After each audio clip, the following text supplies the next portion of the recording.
Hello and welcome to our channel Pharmaphilic. இன்றைக்கி நம்ம Pharmaphilic சேனலில் எதை பற்றி பார்க்க போகிறோன்னா drug inspector previous year questions பார்த்துட்ருக்கோம். ஸோ அதில் பார்ட் 5 தான் வந்து பார்க்க போகிறோம். பிகாஸ் சப்ஜெக்ட்டில் வந்து நமக்கு 200 கொஷின்ஸ் இருக்குது. ஸோ அது வந்து ஒரு 20 கொஷின்ஸாக நம்ம பார்த்துட்ருக்கோம். ஸோ அதில் வந்து பார்ட் 5 வந்திருக்கோம் இன்றைக்கி. First question, dash is a technique to produce entire plant from single individual by asexual reproduction. So ஒரு என்டையர் பிளான்ட்டை வந்து ஒரு சிங்கிள் இண்டிவிஜுவல் செல் மூலமாக வந்து நம்ம கொண்டு வரது ஏசெக்ஷுவல் ரீப்ரொடக்ஷன் மூலமாக. அந்த டெக்னிக்கு பேர் என்ன அப்படிங்கிறத question.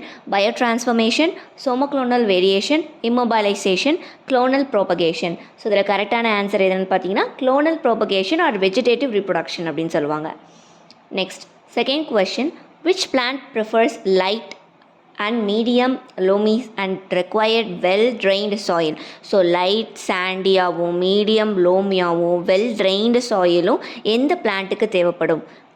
Glove, coffee, tea, Dioscorea. So கொடுத்துருக்கிறதுல வந்து டீ அப்படிங்கிறதுக்கு தான் நமக்கு வந்து லோமி சாயிலும் தேவைப்படும், வெல் ட்ரைன்டாகவும் இருக்கணும் சாயில், அதே மாதிரி லைட் சாண்டியாகவும் இருக்கணும்.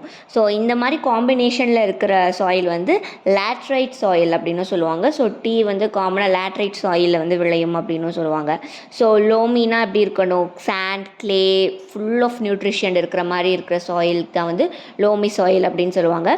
வெல் ட்ரைன் சாயில்னால் இப்போ மழைலாம் பெஞ்சதுன்னா தண்ணி வந்து அங்கே தேங்கி நிற்கக்கூடாது. அந்த மண்ணில் ஃபுல்லாக ட்ரெயின் ஆகி அதில் இருக்க போர்ஸ் மூலமாக உள்ளே போயிடணும். ஸோ அப்படி இருந்ததுனா தான் அதுக்கு பேர் வந்து அந்த கட்டி நிற்காமல் தண்ணி உள்ளே போயிடுதுன்னா அது பேர் வந்து வெல் ட்ரைன்டு சாயில் அப்படின்னு வந்து சொல்லுவாங்க.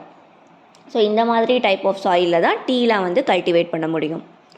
Next third question, which of the following is arranged in increasing order of sand particle size?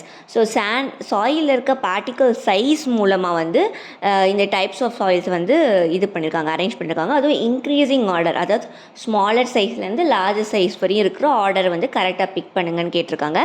Sand, gravel, slit, clay, clay, sand, slit, gravel, clay, silt, sand, gravel, silt, clay, sand, gravel. So இதில் கரெக்டான answer எதுன்னா option C, clay, silt, sand, gravel. இதுதான் வந்து கரெக்டான answer. இதுதான் increasing order. So இருக்கிறதுலே குட்டி particles, அதாவது ஸ்மாலஸ்ட் பார்ட்டிகல் சைஸ் யாருக்கு இருக்குன்னா கிளே, அதுக்கப்புறம் ஸ்லிட், அதுக்கப்புறம் சாண்ட், அப்புறம் கிரேவலில் லார்ஜர் பார்ட்டிகல் சைஸ் இருக்கிறது வந்து கிரேவலில் இருக்கும்.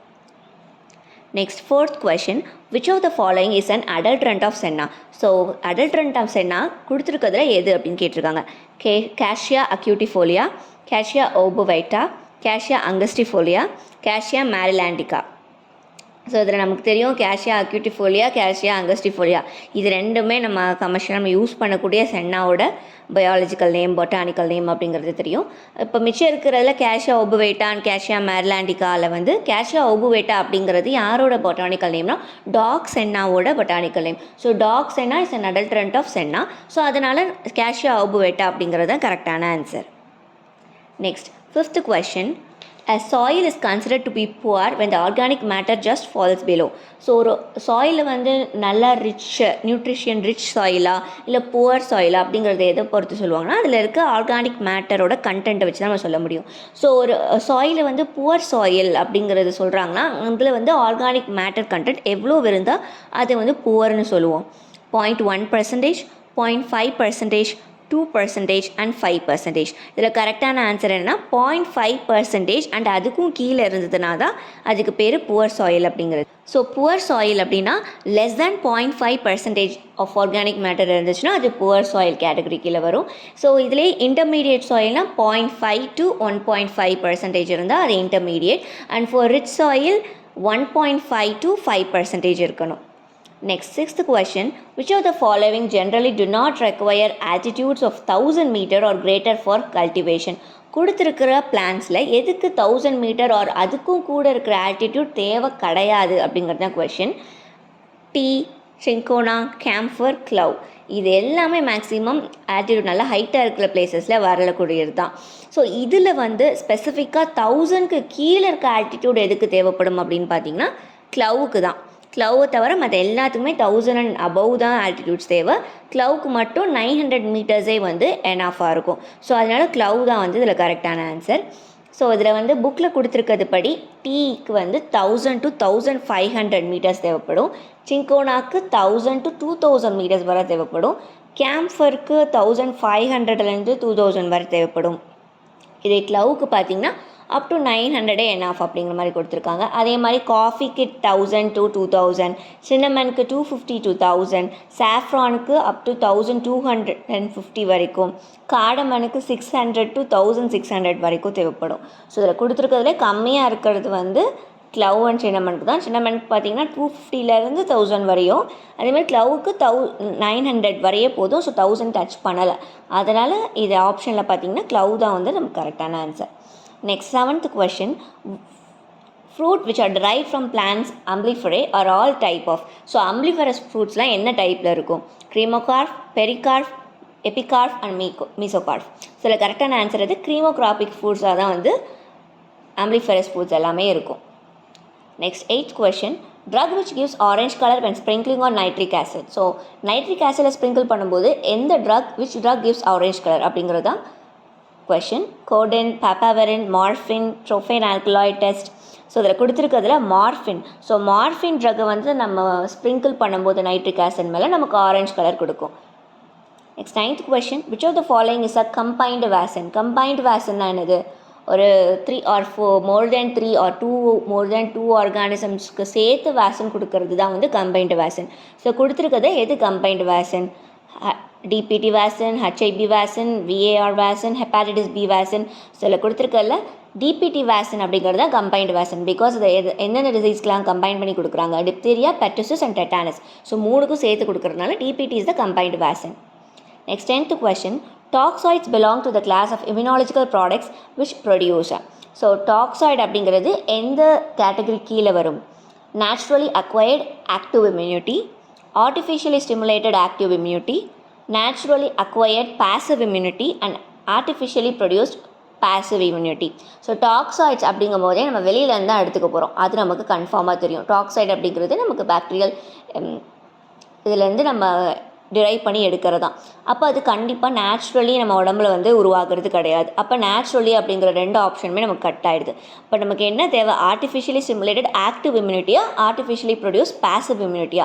So first artificially produce passive immunity அப்படின்னா ஒரு ஹியூமன் பீயிங்ஸ்லேருந்தே அவங்க பாடியில் இருக்கிற ஆன்டிபாடியை எடுத்து இன்னொருத்தவங்களுக்கு கொடுத்தோம் அப்படின்னா மட்டும்தான் அது பேர் வந்து பாசிவ் இம்யூனிட்டின்னு சொல்லுவாங்க.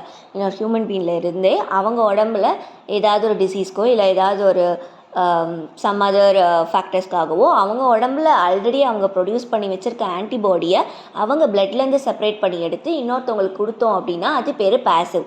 இதுவே வெளியிலேருந்து நம்ம ஒரு வேக்சினோ ஒரு எனி டாக்ஸாய்ட்ஸ் அது ஏதாவது ஒன்று கொடுத்து நம்ம அவங்க உடம்புலே வந்து ஆன்டிபாடி ப்ரொடக்ஷனை தூண்டணும் அப்படின்னா அதுக்கு பேர் ஆக்டிவ் இம்யூனிட்டி அப்படிங்கிறது. ஸோ டாக்ஸாய்ட்ஸ் அப்படிங்கிறது ஒரு வேக்சினேஷன் டைப் கீழே வரதான். ஸோ அதனால் ஆர்டிஃபிஷியலி ஸ்டிமுலேட்டட் ஆக்டிவ் இம்யூனிட்டி அப்படிங்கிறது தான் கரெக்டான answer. Next 11th question. In the evaluation of disinfectants by Riedel-Walker test, the specified strain used is. So டிஸ்இன்ஃபெக்டன்ஸோட டெஸ்டிங் எவாலுவேஷனுக்கு கீழே நமக்கு வந்து ரீடல் வாக்கர் டெஸ்ட் அப்படிங்கிறது வரும். ஸோ அதில் என்ன ஆர்கானிசத்தை யூஸ் பண்ணி நம்ம டெஸ்ட் பண்ணி பார்க்குறோம்? இந்த அது பேர் டிஸ்இன்ஃபெக்டன்ட்டோட ஆக்டிவிட்டி எப்படி இருக்குது, எவ்வளோ எக்ஸ்டென்ட் வரையும் அது வந்து ஆர்கானிசம்ஸை கில் பண்ணுது ஒரு கண்ட்ரோல் பண்ணுது அப்படிங்கிறத வந்து எந்த ஆர்கானிசத்தை வச்சு டெஸ்ட் பண்ணி பார்ப்போம்? ரீடல் வாக்கர் டெஸ்ட்லங்கிறதா question. So the options are Salmonella typhi, Streptomyces griseus, Streptomyces aureus, Streptomyces venezuelae. So இதில் கரெக்டான ஆன்சர் என்னன்னா Rideal Walker test or phenol coefficient டெஸ்ட்னு அதுக்கு இன்னொரு பேர் இருக்குது. ஸோ அதில் யூஸ் பண்ணக்கூடிய டெஸ்ட் ஆர்கானிசம் எது அப்படின்னா Salmonella typhi. 12th question. Bacterial exotoxins are. Bacterial exotoxin இருக்குது, எண்டோடாக்சின் இருக்குது. ஸோ அதில் எக்ஸோடாக்சின் வந்து என்ன நேச்சரில் இருக்கும் அப்படிங்கிறத question. Protein in nature, lipid in nature, carbohydrate in nature, lipopolysaccharides in nature. So bacterial exotoxins are protein in nature. Exotoxins வந்து protein in natures. And endotoxin கொஸ்டினில் கேட்டிருந்தா lipopolysaccharide. So endotoxin lipopolysaccharide in nature, அதே exotoxin protein in nature. So அது ரெண்டில் எதுனாலும் கேட்கலாம். Next 13th question. Schick test is used to identify. So Schick test அப்படிங்கிறது எது ஐடென்டிஃபை பண்ணுறதுக்காக கண்டுபிடிக்கப்பட்ட test? Diphtheria, pertussis, typhoid and jaundice. இதில் கரெக்டான ஆன்சர் எது அப்படின்னு பார்த்தீங்கன்னா டிப்தீரியா. டிப்தீரியா ஒருத்தவங்களுக்கு வந்து சஸ்பெக்டபிளாக இருக்காங்களா, ஒருத்தவங்களுக்கு டிப்தீரியா வருமா அப்படிங்கிறத டெஸ்ட் பண்ணி பார்க்குற டெஸ்ட் தான் வந்து ஸ்டிக் டெஸ்ட். இது வந்து ஒரு காலத்தில் யூஸ் பண்ணாங்க, இப்போ யூஸ் பண்ணுறாங்களா அப்படின்னு கேட்டால் கிடையாது. ஏன்னா இது எதுக்காக யூஸ் பண்ணாங்க அப்படின்னு பார்த்தீங்கன்னா, அப்போல்லாம் வேக்சின் கண்டுபிடிக்கப்பட்ட ஒரு ஸ்டார்டிங் ஸ்டேஜ். அப்போல்லாம் எல்லாருக்குமே நம்மளால் வந்து இப்போ போடுற மாதிரி எல்லாருக்கும் ஈக்குவலாக நம்மளால் வேக்சினை டிஸ்ட்ரிபியூட் பண்ணி கொடுக்க முடியல. ஸோ அப்போ டிப்தீரியா வேக்சின், அப்போ டிப்தீரியா வந்து பரவலாக இருந்த ஒரு காலகட்டத்தில் டிப்தீரியா வேக்சின் யாருக்கெல்லாம் போடலாம், யாரெல்லாம் ரொம்ப ஒரு வெஜ்ஜில் இருக்காங்களோ, யாருக்கெல்லாம் வந்து ரொம்ப சஸ்பெக்டபிளாக இருக்காங்க, டிப்தீரியா யாருக்கெல்லாம் ஈஸியாக வந்துருமோ இல்லைனா ஆல்ரெடி அதுக்கான சிம்டம்ஸ் இருக்கோ அவங்களுக்கு தான் இந்த வேக்சின்ஸை வந்து கொடுக்க ஆரம்பித்தாங்க. ஸோ அதனால் அந்த சஸ்பெக்டபிலிட்டி அவங்களுக்கு வரலாமா, அவங்க சேஃபாக இல்லையா அப்படிங்கிறத கண்டுபிடிக்கிறதுக்காக தான் இந்த ஸ்டிக் டெஸ்ட் அப்படின்றது வச்சுருந்தாங்க. ஸோ இதை கொடுத்து பார்ப்பாங்க. ஒரு வேளை அவங்களுக்கு டிப்தீரியாக்கான சிம்டம்ஸோ அதுக்கான பாசிட்டிவிட்டியோ காமிச்சிச்சுன்னா அவங்களுக்கு தான் உடனே ப்ரிஃபரன்ஸ் கொடுத்து அந்த டிப்தீரியா வேக்சின் கொடுப்பாங்க. ஒரு வேளை அவங்களுக்கு நெகட்டிவாக இருக்குது, அவங்க கொஞ்சம் சேஃபர் சைடில் ஒரு பேஷண்ட்ஸ் இருக்காங்க ஆர் பீப்புள் இருக்காங்க அப்படின்னா அவங்களுக்கு உடனே டிப்தீரியா வேக்சின் கொடுக்க மாட்டாங்க. யாருக்கு இருக்கிறதே கம்மியான வேக்சின், ஸோ அந்த அவைலபிலிட்டியை வச்சு யார் ரொம்ப சஸ்பெக்டபிளாக இருக்காங்களோ அவங்களுக்கு ஃபஸ்ட்டு கொடுக்கறதுக்காக கண்டுபிடிக்கப்பட்ட டெஸ்ட் தான் ஸ்டிக் டெஸ்ட். இப்போ நமக்கு அப்படி கிடையாது, எல்லாருக்குமே வேக்சின் அவைலபிளாக இருக்கிறதுனால நம்ம இந்த டெஸ்ட்லாம் இப்போ பண்ணி பார்க்குறது இல்லை. Next 14th question, name the process by which the amount of active drug in the body is reduced after absorption into the systemic circulation. So ஒரு சிஸ்டமிக் சர்க்குலேஷனுக்கு போகிறதுக்கு முன்னாடியே அப்சார்ப்ஷன் ஆன உடனே ஒரு ட்ரக்கு வந்து அமௌண்ட் ஆஃப் ஆக்டிவ் ட்ரக் குறையுது, சிஸ்டமிக்குள்ளே போகிறதுக்கு முன்னாடியே குறையுது அப்படின்னா அது அந்த ஒரு எந்த ஒரு மெக்கானிசம் மூலமாக அந்த மாதிரி குறையும். மெக்கானிசமோட நேம் என்ன? So options are first pass metabolism, distribution and elimination. So இதில் கரெக்டான ஆன்சர் எது அப்படின்னு பார்த்தீங்கன்னா ஃபஸ்ட் பாஸ் மெட்டபாலிசம் தான் கரெக்டான ஆன்சர். ஏன்னா ஒரு சிஸ்டமிக் சர்க்குலேஷன் போகிறதுக்கு முன்னாடியே அப்சார்ப்ஷன் ஆன உடனே கொடுத்த உடனே இந்த ட்ரக் வந்து ஃபஸ்ட் பாஸ் மெட்டபாலிசத்துக்குள்ளே போயிடுச்சுன்னா அதில் பயோபிலிட்டி ரொம்ப கம்மியாக இருக்கும். ஏன்னா மெட்டபாலைஸ் ஆகி மிச்சம் இருக்கிறது தான் அது என்னாகும், பாடி சிஸ்டமிக் சர்க்குலேஷனுக்குள்ளேயே போகும், ஆக்டிவிட்டியும் காட்ட முடியும். ஸோ அதனால் ஃபஸ்ட் பாஸ் மெட்டபாலிசம் தான் கரெக்டான answer. Next 15th question, the blood donation is not acceptable from which of the following categories of people? ஸோ எந்த மாதிரி பீப்புள்ஸ்கிட்டேருந்து பிளட் டொனேஷன் எடுக்க மாட்டாங்க டொனேட் பண்ணாலும்? Persons with hypertension, healthy individuals, non pregnant women, anaemic persons. So especially anaemia இருந்துச்சு அப்படின்னா அவங்கள்ட்ட நம்ம பிளட் எடுக்கக்கூடாது. ஏன்னா அவங்க பிளட்டே ஹீமோக்ளோபின் கண்டென்ட் வந்து கம்மியாக இருக்கிறதுனால அனிமிக் பர்சன்ஸ்லேருந்து எடுக்க மாட்டாங்க. Next 16th question, for donation of blood is collected from. So எந்த வெயின்லேருந்து கலெக்ட் பண்ணுவாங்க அப்படிங்கிறத question. Ear vein, hepatic portal vein, median cubital vein, any arteries. So ஆர்ட்ரிலேருந்து எடுக்கவே மாட்டாங்க, எப்போவுமே ஆர்ட்ரியில் கையே வைக்க மாட்டாங்க.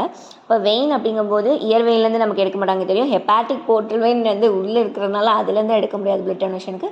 ஸோ இதில் லாஜிக்கலாகவே பார்த்தா மீடியன் கியூபிட்டல் வெயின் தான் வந்து கரெக்டான ஆன்சர். ஸோ அது மட்டும் இல்லாமல் மீடியன் கியூபிட்டல் வெயின் தான் எப்போவுமே வந்து ஒரு வெயின் பங்க்சர் பண்ணி நம்ம பிளட் சாம்பிள் எடுக்கிறதுக்கும் சரி பிளட் டொனேஷனுக்கும் சரி எல்லாத்துக்குமே ரொம்ப ப்ரிஃபர் பண்ணக்கூடிய ஒரு வெயின் வந்து மீடியன் கியூபிட்டல் வெயின் தான் வந்து ரொம்ப ப்ரிஃபர் பண்ணக்கூடிய ஒரு வெயின். அப்புறம் செஃபாலிக் வெயினும் வந்து யூஸ் பண்ணுவாங்க. அது மாதிரி பெசிலிக் வெயின் ஒரு ஹேண்டில் இருக்க ரிஸ்டில் இருக்க வெயின்ஸ் இதெல்லாம் வந்து ஈஸியாக வந்து யூஸ் பண்ண மாட்டாங்க. Next 17th question, choose the best condition in which concentrated human RBCs can be administered. So எந்த கண்டிஷனில் கான்சன்ட்ரேட்டட் ஹியூமன் ஆர்பிசிஸை வந்து அட்மினிஸ்டர் பண்ணுவாங்க? Haemorrhage, chronic anaemia, diabetes mellitus and cancer. So இதில் கரெக்டான ஆன்சர் எது அப்படின்னு பார்த்தீங்கன்னா க்ரானிக் அனிமிக் பேஷண்ட்ஸ்க்கு தான் வந்து டைரெக்டாகவே வந்து கான்சன்ட்ரேட்டட் ஹியூமன் ஆர்பிசிஸை வந்து அட்மினிஸ்டர் பண்ணுவாங்க. 18th question, even though the dried human plasma can be stored for many years under ideal storage conditions, which is the customary expiry date.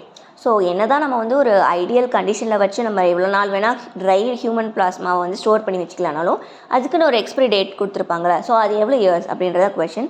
4 years from the date of production, 5 years from the date of production, 6 years from the date of production and 3 years from the date of production. இதில் கரெக்டான answer என்ன? ஒரு ideal கண்டிஷனாகவே இருந்தாலும் நம்ம minimum 5 years from the date of production தான் வந்து நம்ம வச்சுருப்போம், அதான் வந்து expiry date. 19th question, human immunoglobulin is the other name of. So human immunoglobulin அப்படிங்கிறதோட அதர் நேம் என்ன அப்படிங்கிறதா question. Beta globulin, gamma globulin, prothrombin, fibrinogen. So இதில் கரெக்டான ஆன்சர் எது அப்படின்னு பார்த்தீங்கன்னா காமா குளோபுலின் அப்படிங்கிறதா வந்து ஹியூமன் இம்யூனோக்ளோபுலினோட அதர் நேம்ஸ். ஏன்னா காமா குளோபுலின் ப்ரோட்டீன்ஸ் கீழே தான் வந்து ஹியூமன் இம்யூனோக்ளோபுலினே வந்து வரும். ஸோ அதனால் காமா குளோபுலின் தான் வந்து காமா குளோபுலினோட டைப் தான் வந்து ஹியூமன் இம்யூனோக்ளோபுலின். ஸோ அது கீழே தான் வந்து வரும். Next 20th question, what concentration of propane hydrochloride will yield a solution of isoosmotic with blood plasma? இது வந்து நம்ம ஐசோடோனிசிட்டி அட்ஜஸ்ட்மெண்ட்ஸ் பார்த்துருப்போம். ஸோ அதில் வந்து நிறைய மெத்தட்ஸ் இருக்கும். ஸோ அதில் cryogenic method R freezing point depression method அப்படிங்கிறதுல வந்து இந்த கொஷின் கேட்டிருக்காங்க. ஸோ கொடுத்துருக்கிறதுல வந்து ப்ரொகைன் ஹைட்ரோக்ளோரைடு அப்படின்ற ட்ரக் இருக்குது. ஸோ அதோட கான்சன்ட்ரேஷன் எவ்வளோ பர்சன்டேஜ் நம்ம எடுத்து வாட்டரோட டைல்யூட் பண்ணால் நமக்கு வந்து ஐசோடானிக் பிளட் பிளாஸ்மாவோட ஐசோடானிக்கான ஒரு சொல்யூஷன் கிடைக்கும் அப்படிங்கிறதா கொஷின். ஸோ இங்கே இதுக்கான ஃபார்முலா என்னென்னு பார்த்தீங்கன்னா, ஃப்ரீசிங் பாயிண்ட் டிப்ரெஷன் மெத்தடுக்கே ஒரு ஃபார்முலான்னு 0.52 - A/B. ஸோ இதில் வந்து பி வந்து எதை வந்து அட்ஜஸ்ட் பண்ண போகிறோம் அப்படிங்கிறது. ஸோ அதனால் அது ட்ரக்கோட ஃப்ரீசிங் பாயிண்ட். ஸோ ப்ரொகைன் ஹைட்ரோக்ளோரைடோட ஃப்ரீசிங் பாயிண்ட் கொடுத்துட்டாங்க 0.122 டிகிரி செல்சியஸ்னு. ஸோ இது எதை வச்சு அட்ஜஸ்ட் பண்ண போகிறோம்? மேக்ஸிமம் ஆஃப் த கொஷின்ஸ் வந்து சோடியம் குளோரைடு வச்சு அட்ஜஸ்ட் பண்ணுவோம். ஸோ அப்போ சோடியம் குளோரைடு இதை வந்து யூஸ் பண்ணுவோம். ஸோ அதோட ஃப்ரீசிங் பாயிண்ட் டிப்ரெஷன்னா 0.576 வரும். ஸோ இதில் வந்து என்ன கொடுத்துருக்காங்க, இதில் மென்ஷன் பண்ணலை. ஸோ அதை நம்ம நோட் பண்ணிக்கணும். இதில் சோடியம் குளோரைடுன்னு மென்ஷன் பண்ணல. அப்போ என்ன அர்த்தம்னா நார்மல் வாட்டர் வச்சு அட்ஜஸ்ட் பண்ண போகிறோம்னு அர்த்தம். ஸோ நார்மல் வாட்டருக்கு என்ன ஃப்ரீசிங் பாயிண்ட் டிப்ரெஷன் வந்து 0.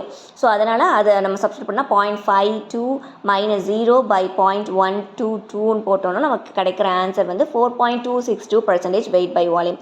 ஸோ அதுக்கு இனியாக இருக்க ஆன்சர் என்னது? ஆப்ஷனில் இருக்கிறது 4.26. ஸோ பர்சன்டேஜ் தான் வந்து கரெக்டான answer. Next 21th question, the following methods are used for evaluation of suspensions except. So சஸ்பென்ஷனோட எவாலுவேஷனுக்கு கொடுத்துருக்க மெத்தட்ஸில் வரும் ஒன்றை தவிர. எது? Sterilization method, sedimentation method, electrokinetic method and micromertic method. So micromertic, electrokinetic, sedimentation இது எல்லாமே யூஸ் பண்ணுவோம். Sterilization method வந்து it's not a compulsory evaluation of suspension. அதுக்கு சஸ்பென்ஷனுக்கு வந்து நம்ம பெருசாக ஸ்டெரிலைசேஷன் மெத்தட் யூஸ் பண்ணணும், அதில் எவாலுவேட் பண்ணணுங்கிறது வந்து ரூல்ஸ் கிடையாது. Next, HLB value of oil and water emulsifying agent. So oil and water emulsifying agentோட HLB value என்ன ரேஞ்சில் இருக்கணும்? 0 to 3, 8 to 18 and 3 to 7, 26 to 28. So இதில் கரெக்டான ஆன்சர் என்ன?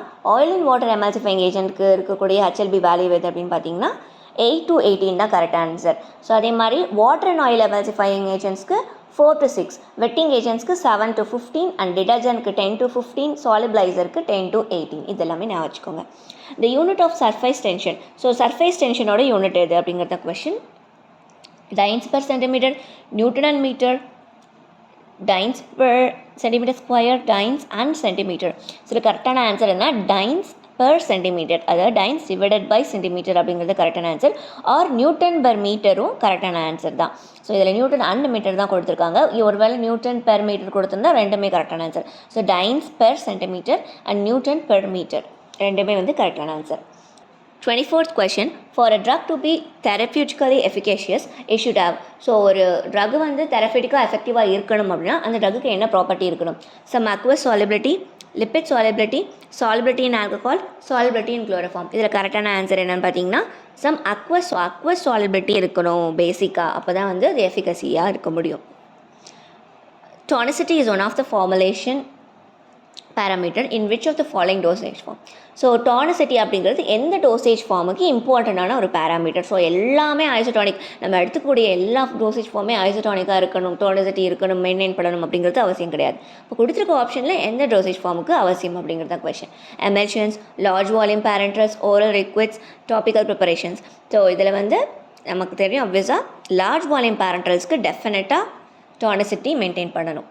26th question, which one of the following is not a property of an inflammable liquid? So கொடுத்துருக்கிறது எல்லாமே வந்து inflammable liquidோட properties ஒன்றை தவிர. அது எதுன்னு கேட்டிருக்காங்க. Explosive range, flash point, ignition temperature, melting point. So explosive range பார்ப்போம், ஃப்ளாஷ் பாயிண்ட் டெம்பரேச்சர் பார்ப்போம், இக்னிஷன் டெம்பரேச்சர் பார்ப்போம். பட் மெல்டிங் பாயிண்ட் வந்து is not an property of inflammable liquid. 27th question, the following equations are related to filtration except. So கொடுத்துருக்க எல்லா equationsமே it's related to ஃபில்ட்ரேஷனுக்குரிய தியரிக்கான equations தான் கொடுத்துருக்காங்க. ஒன்று மட்டும் ஆல் ஒன். அது எது? Poiseuille's equation, Darcy's equation, Kozeny Carman equation, Fourier equation. So இதில் கொடுத்துருக்கிறதுலே ஃபோரியர் ஈக்குவேஷன் அப்படிங்கிறது மட்டும் தான் ஹீட் கண்டக்ஷனுக்காக உரிய தியரியோட ஈக்குவேஷன். மற்றது எல்லாமே ஃபில்ட்ரேஷனுக்கானது. ஃபோரியர் ஈக்குவேஷன் மட்டும் heat conduction related equation. So அதனால் அதுதான் odd one out. 28th question, which one of the following dryer is known as fluidized? இந்த கொஷனில் எனக்கு ஒரு டவுட் இருக்குது. பிகாஸ் ஃப்ளூடைஸ்ட் அப்படிங்கிற ட்ரையர் எது அப்படின்னு கேட்டிருக்காங்க. Tray dryer, fluidised bed dryer, vacuum dryer, Epic ட்ரையர்னு கொடுத்துருக்காங்க. ஸோ எபிக் ட்ரையர்ன்றது வந்து ஒரு கம்பெனி நேம் ஒரு ட்ரையரோட கம்பெனி நேம் எபிக் ட்ரையர் அப்படிங்கிறது. பட் அது வந்து என்ன டைப் ஆஃப் ட்ரையர்னு பார்த்தீங்கன்னா freeze dryer. So Epic dryer அப்படிங்கிறது ஒரு கம்பெனி நேம், அதுவும் அதோட ஃப்ரீஸ் ட்ரையர். அது வந்து ஃப்ளூயிடைஸ் பெட் ட்ரையர் கிடையாது, அது ஃப்ரீஸ் ட்ரையர் ஒரு லயஃபலைசர் டைப் ஆஃப் ட்ரையர் தான் வந்து எபிக் ட்ரையர். ஸோ அதுதான் வந்து ஆப்ஷன் கரெக்டாக ஆன்சராக கொடுத்துருக்காங்க. பட் கொஷனில் வந்து ஏதோ விச் நோன் அஸ் ஃப்ளூயிடைஸ் அப்படின்னு வந்து நிற்கிது. இந்த கொஷனில் ஏதோ ஒரு மிஸ்டேக் இருக்குது. ஸோ எபிக் ட்ரையர் வந்து ஆன்சராக கொடுத்துருக்காங்க. ஸோ எபிக் ட்ரையர் பற்றி நம்ம படிக்கணும்னா எபிக் ட்ரையர் வந்து ஒரு company name of a dryer which is a freeze dryer ஒரு லயஃபலைசர் டைப் ஆஃப் ட்ரையர். அது மட்டும் ஞாபகம் வச்சுக்கோங்க. Next 29th question, which one of the following is not a characteristics of filter aid? So filter aid ஓட characteristic எது கிடையாது? Porous, chemically active, recoverable, used to increase efficacy. So இதில் கரெக்டான answer எதுனா கெமிக்கலி ஆக்டிவ். கண்டிப்பாக ஒரு filter eight அப்படிங்கிறது போரஸாக இருக்கணும், அது ரெக்கவரபிளாக இருக்கணும். அது வந்து எதுக்காக யூஸ் பண்ணுவோம், அது எய்ட் அப்படிங்கும் போதே ஃபில்ட்ரேஷனை எஃபிகசியை இன்னும் இன்க்ரீஸ் பண்ணி எஃபிஷியன்சி இன்க்ரீஸ் பண்ணுறதுக்காக யூஸ் பண்ணுறது. So use to increase efficiency. But chemically ஆக்டிவாக இருக்கணுமா, அது சப்ஸ்டன்ஸோட ரியாக்ட் பண்ணணுமா, கண்டிப்பாக கூடாது. ஸோ அதனால் கெமிக்கலி ஆக்டிவ் அப்படிங்கிறது தான் கரெக்டான answer. Next 30th question, which one of the following is not a primary factor for setting up a pharma industry? So raw materials, market for products, water supply, labour supply. சில பொறுத்தவரை நான் படிச்சதை வச்சு எனக்கு எப்படின்னு சொல்கிறதுன்னு தெரியல, பிகாஸ் இது எல்லாமே எனக்கு ப்ரைமரி ஃபேக்டர் தான் தோணுது. பட் ஆன்சரில் வாட்டர் சப்ளை அப்படிங்கிறது ப்ரைமரி ஃபேக்டர் இல்லை அப்படிங்கிற மாதிரி கொடுத்துருந்தாங்க. பட் இதில் இருக்க எல்லாமே வந்து ப்ரைமரி ஃபேக்டராக தான் இருக்குது. ரா மெட்டீரியல்ஸ் இருக்கணும், மார்க்கெட் ஃபார் ப்ராடக்ட்ஸ், இது எல்லாமே ப்ரைமரி ஃபேக்டர்ஸ் தான். பட் ஆப்ஷனில் வந்து வாட்டர் சப்ளைன்னு கொடுத்துருந்தாங்க. மேபி இதுக்கு கிரேஸ் மார்க் கொடுத்துருக்கவும் வாய்ப்பு இருக்குது. ஸோ அவ்வளோதான், இன்றைக்கான கொஷின்ஸ் பார்த்தாச்சு. நெக்ஸ்ட் பார்ட்டில் சந்திப்போம். இந்த வீடியோவை உங்கள் ட்ரக் இன்ஸ்பெக்டருக்கு ப்ராக்டிஸ் பண்ணிகிட்ருக்கா, ப்ரிப்பேர் பண்ணிகிட்ருக்கா எல்லா ஃப்ரெண்ட்ஸ்க்குமே ஷேர் பண்ணுங்கள். நம்ம சேனலுக்கு சப்ஸ்கிரைப் பண்ணி சப்போர்ட் பண்ணுங்கள். தேங்க்யூ.